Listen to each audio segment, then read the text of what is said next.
सऊद हमारी स्केटबोर्ड वापस करें। सऊद हमारी स्केटबोर्ड वापस करे। भाई हमने कहा ना कल दे देंगे। नहीं हमें अभी चाहिए। अरे अरे वाह भाई आप ये क्या कर रहे हो?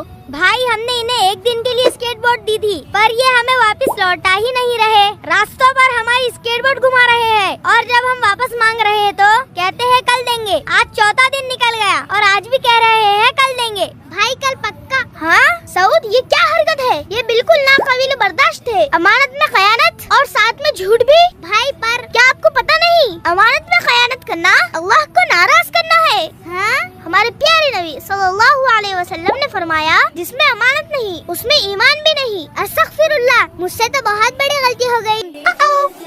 पूरा एपिसोड देखिए किड्स मैसेज पर।